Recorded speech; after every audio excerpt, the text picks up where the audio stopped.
Om Swastiastu, selamat malam. Saya ucapkan kepada dosen pengempu mata kuliah aplikasi analisis kuantitatif. Begitu juga selamat malam kepada teman-teman. Nah, di sini saya akan memperkenalkan diri. Nama saya Niko Mangantarini, NIM 19.21.1.12.16.0. Kelas 02B reguler sore. Nah, di sini dalam kesempatan ini saya akan mempresentasikan bagaimana cara mengelola data dengan Smart PLS. Sebelumnya, di sini saya sudah menyiapkan judul penelitian yang akan saya gunakan sebagai judul penelitian di sini adalah analisis pengaruh budaya organisasi dan kepemimpinan terhadap kinerja pegawai melalui kepuasan pegawai sebagai entrepreneur. Di sini terdiri dari 3 variabel, yaitu variabel bebas, variabel terikat, dan variabel entrepreneur. Yang termasuk ke dalam variabel bebas adalah budaya organisasi yang digambarkan dengan X1, kepemimpinan yang digambarkan dengan X2, variabel terikat kinerja yaitu digambarkan dengan Y, kemudian variabel entrepreneur yaitu kepuasan yang digambarkan dengan M. Kemudian yang kedua, diminta untuk menentukan daripada hipotesis dari judul penelitian tersebut. Di sini saya sudah menentukan 7 hipotesis. Hipotesis pertama, semakin baik budaya organisasi, maka semakin baik kinerja pegawai. Hipotesis 2, semakin baik kepemimpinan, maka semakin baik kinerja pegawai. Hipotesis 3, semakin baik budaya organisasi, maka semakin memberi kepuasan pegawai. Hipotesis 4, semakin baik kepemimpinan, maka semakin memberi kepuasan pegawai. Hipotesis 5, semakin baik kepuasan pegawai, maka semakin baik kinerja pegawai. Hipotesis 6, semakin baik budaya organisasi akan meningkatkan kinerja pegawai melalui kepuasan pegawai. Hipotesis ketujuh, semakin baik kepemimpinan akan semakin baik kinerja pegawai melalui kepuasan pegawai. Kemudian yang ketiga, saya diminta untuk menggambar model penelitiannya. Nah, untuk menggambar model penelitian ini, saya di sini menggunakan aplikasi Smart PLS. Jadi, ini merupakan tampilan daripada aplikasi Smart PLS. Nah, di sini saya menggunakan Smart PLS 3.3.3. Nah, untuk mengolah data di Smart PLS yang harus disiapkan adalah yang pertama, saya menyiapkan data Excel terlebih dahulu. Data Excel yang sudah disimpan dengan format CSV. Kemudian dalam penyimpanannya ini juga harus terdiri dari satu set saja. Tidak boleh ada sheet yang lainnya. Nah, kemudian cara penyimpanannya itu adalah klik ini, kemudian Shift S biasa.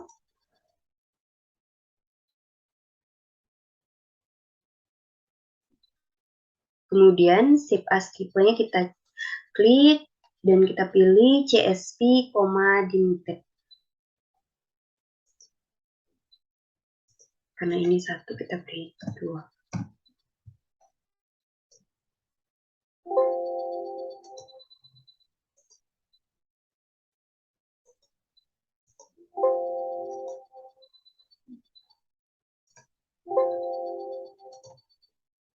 Nah, kemudian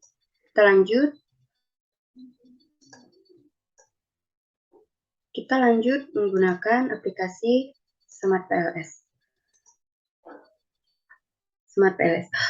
Untuk membuat data baru atau analisis baru, kita klik pada jendela Smart PLS yaitu New Project. Kemudian diberi nama, misalnya kita buat di sini latihan 1. Kemudian klik OK. Nah, jika sudah ada tampilan seperti ini, kita klik 2 kali.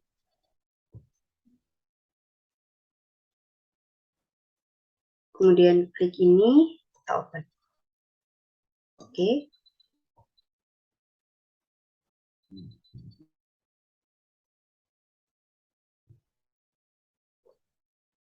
Nah, ini sudah terlihat tampilan daripada data Excel yang tadi kita sudah bawa ke aplikasi Smart PLS. Untuk bisa dilakukan drag and drag-nya, kita klik latihan 2 kali. Nah, sehingga terlihat gambar seperti ini, dan ini merupakan indikator-indikator daripada setiap variabel.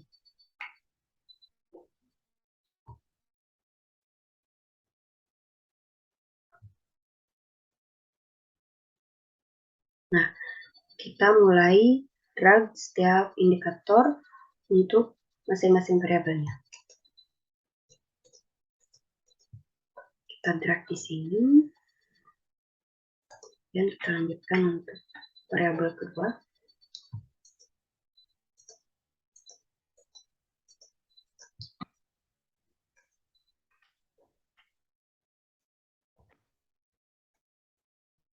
Ini variabel interveningnya.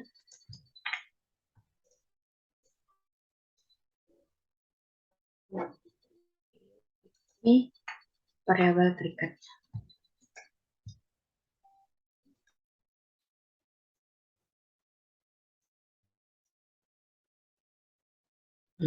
Jika tampilannya seperti ini, kita bisa merapikannya, misalnya ini.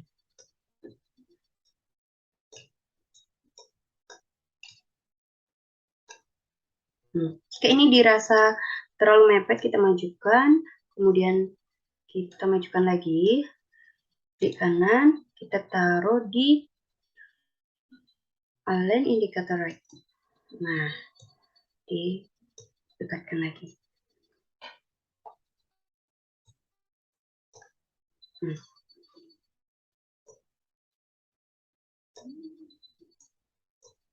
Jauh.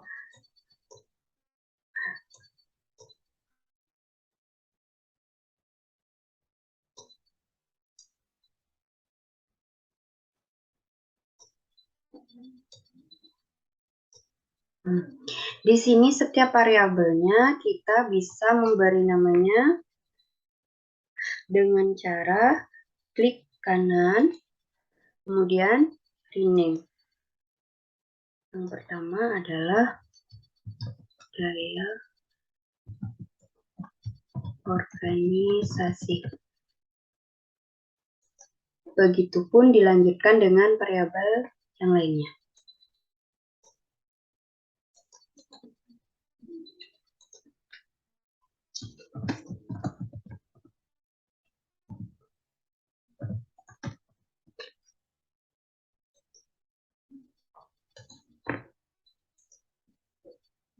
Ini variabel interveningnya adalah kepuasan. Kemudian variabel terikatnya adalah kinerja.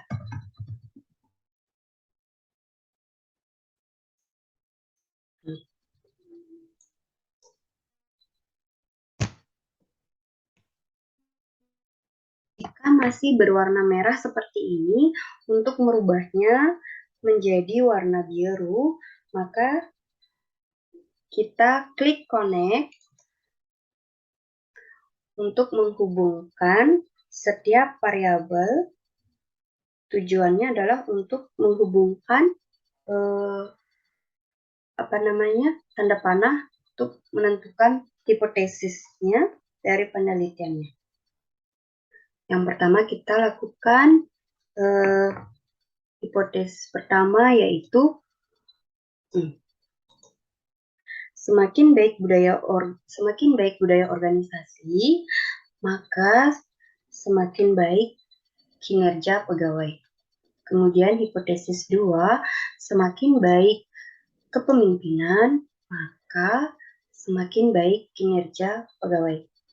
Kemudian, hipotesis 3, semakin baik budaya organisasi, maka semakin puas yang akan dirasakan oleh pegawai. Nah, di sini sudah terlihat warna biru. Kemudian, hipotesis keempat adalah semakin baik kepemimpinan, maka semakin baik juga kepuasan pegawai. Kemudian, hipotesis kelima, semakin baik kepuasan pegawai, maka semakin baik kinerja pegawai. Nah, ini sudah berwarna biru. Kemudian, ketujuh hipotesis ini akan diselesaikan. Caranya adalah pertama, menilai outer modelnya untuk menilai cross-fading dan reliability-nya. Nah, untuk caranya adalah kita klik calculate, kemudian PLS algoritma, kemudian klik start calculate. Nah, sudah terlihat outer model cross-loading-nya. Kemudian kita lihat outer loading-nya. Nah,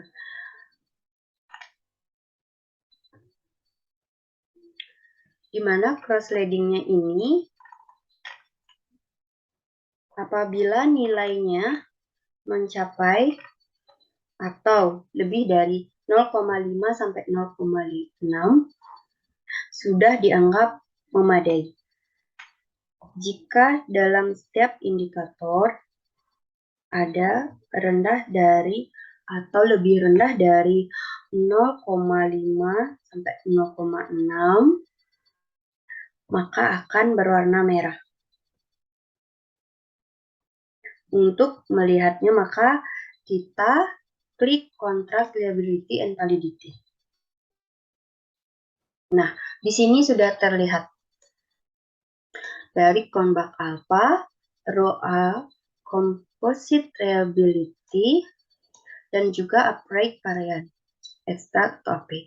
Nah, syaratnya di sini adalah AP itu lebih dari 0,5, Composite Reliability lebih dari 0,7. Jika ada warna merah, maka kita akan lakukan analisis ulang. Nah, untuk analisis ulangnya kita lihat order loading lagi. Kita lihat dari nilai terkecil. Nah, untuk itu kita buka latihan, terus kita lihat. Ini kita lihat hasilnya. Ini terlihat ada kecil, masih kecil, dan juga di sini ada di bawah 0,5, di bawah 0,5, dan pada variabel kepemimpinan juga terlihat sudah memadai. Di variabel kepuasan ada, tidak memadai 2, kemudian di kinerja juga terlihat tidak memadai 2. Jadi kita mulai delete dari yang terkecil. Caranya adalah klik, kemudian klik kanan, delete. Dan kita calculate kembali PLS algoritma. Start calculate. Nah, sampai nilainya kita menjadi benar. Kita lanjutkan.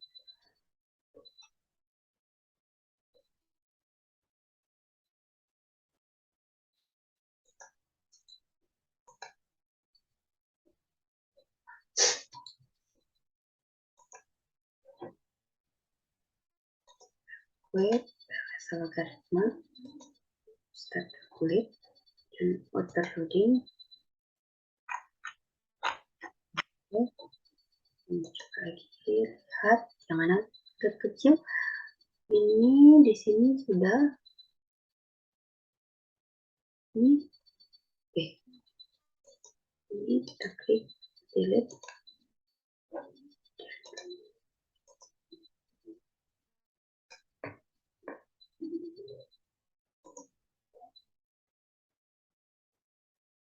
Lihat lagi.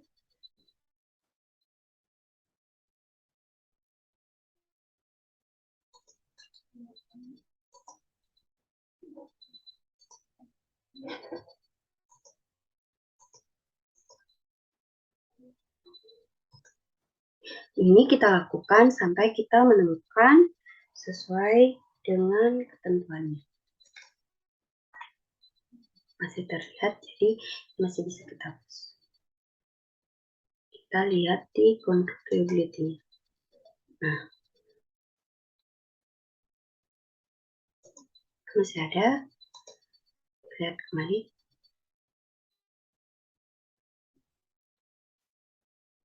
Ini sudah.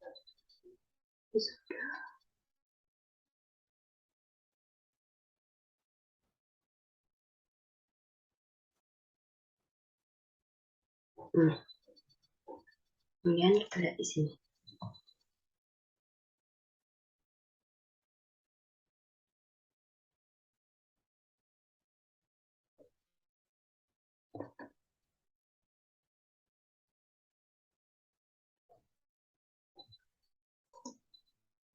Nah, kita lihat di sini. Dari hasil analisisnya setelah kita lakukan analisis ulang, maka kita bisa melihat nilai daripada atau rata-rata dari average variance extract-nya atau AP dan composite reliability-nya. Jika warnanya sudah hijau, maka sudah memenuhi, dan jika masih warna merah tidak memenuhi.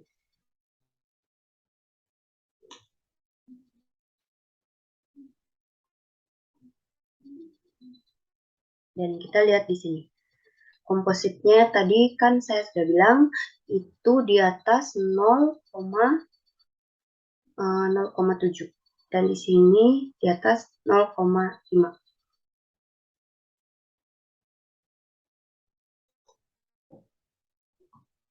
Ini sudah sesuai. Nah, kemudian dilanjutkan untuk uji hipotesis dengan cara klik calculate, kemudian bootstrapping. Tadi kita menyebutkan dari hipotesis tersebut lebih baik, maka di sini saya akan memilih one tail. Kemudian start calculate.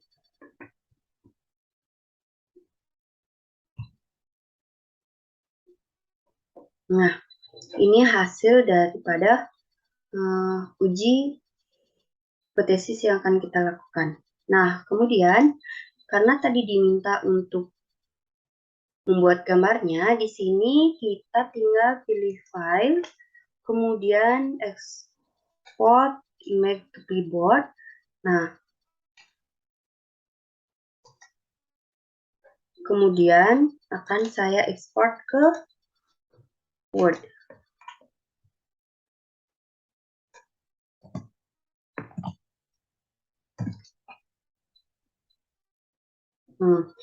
Ini bisa kita lakukan diperkecil atau diperbesar.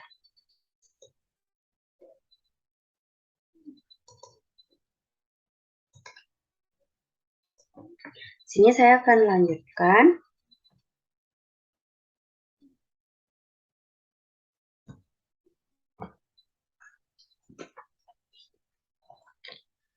Nah, kemudian di sini kita lihat bootstrapping-nya untuk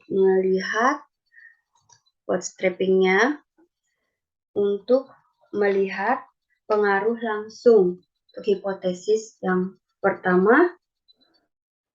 Kita lihat dari p-value-nya, di mana peraturannya atau syaratnya adalah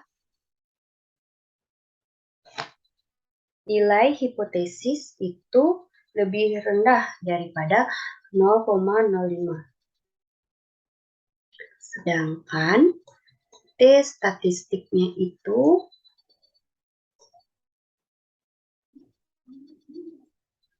terhitung lebih tinggi daripada 1,96.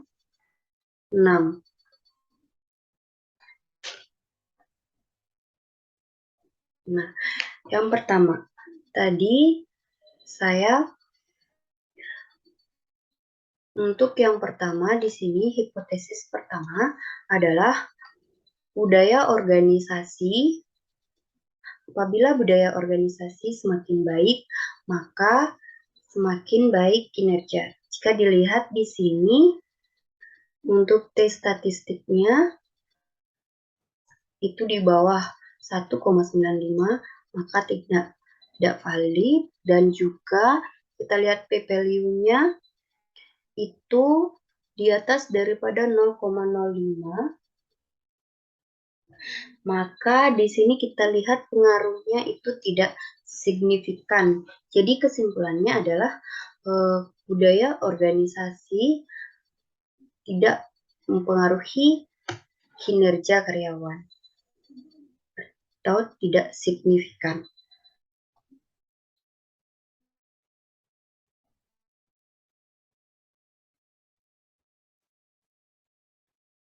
Kemudian, hipotesis kedua, kita lihat kepemimpinan berpengaruh pada kinerja.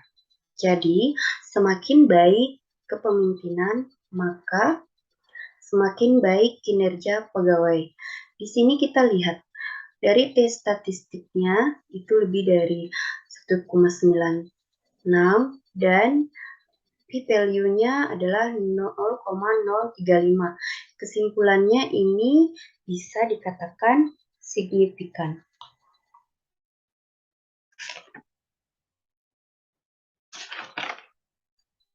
Kemudian, hipotesis 3, budaya organisasi. Semakin baik budaya organisasi, maka semakin baik juga kepuasan pegawai. Di sini kita lihat untuk T statistiknya lebih tinggi daripada 1,96 dan p-value-nya 0,05.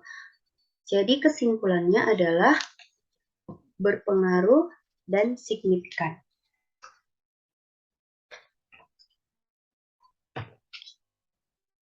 Kemudian hipotesis keempat adalah di mana kepemimpinan, apabila kepemimpinan semakin baik kepemimpinan, maka semakin baik kepuasan pegawai. Di sini kita lihat di T statistiknya lebih dari 1,96 dan p-value-nya adalah 0,000, di mana kita bisa menarik kesimpulan terbukti signifikan untuk hipotesis keempat. Kemudian untuk hipotesis kelima, di mana semakin baik kepuasan pegawai, maka semakin baik kinerja pegawai. Kita lihat T statistiknya itu lebih tinggi daripada 1,96 dan p-value-nya adalah 0,00. Untuk hipotesis yang berpengaruh, kita bisa klik di specific indirect effect. Nah, kita bisa lihat hasil analisis ini di mana apabila di sini kepemimpinan semakin baik kepemimpinan. Ini untuk hipotesis 6-nya adalah semakin baik budaya organisasi, maka semakin baik kinerja pegawai melalui kepuasan pegawai. Di sini untuk tes statistiknya lebih tinggi daripada 1,96 dan p-value-nya lebih rendah daripada 0,05, yaitu 0,017. Jadi bisa dikatakan atau disimpulkan terbukti signifikan. Kemudian, untuk hipotesis ketujuh, yaitu semakin baik kepemimpinan, maka semakin baik kinerja pegawai melalui kepuasan pegawai. Kita lihat dari statistiknya lebih tinggi daripada 1,96 dan p-value-nya lebih rendah daripada 0,05. Sehingga bisa kita tarik kesimpulan bahwa hipotesis ke-7 adalah signifikan. Nah, kemudian kita bisa menentukan untuk yang diminta adalah R-square-nya. Nah, untuk R-square, kita lihat PLS algoritmanya, kemudian klik R-square. Nah, kita sudah lihat hasil daripada analisis R-square-nya. Di sini bisa disimpulkan bahwa jadi kontribusi daripada budaya organisasi dan kepemimpinan terhadap kinerja dipengaruhi oleh kepuasan pegawai. Dan di sini kita lihat kontribusi daripada kepemimpinan dan budaya organisasi dipengaruhi oleh kinerja melalui kepuasan pegawai sebesar 0,529. Baik, sekian untuk bagaimana cara menggunakan aplikasi Smart PLS.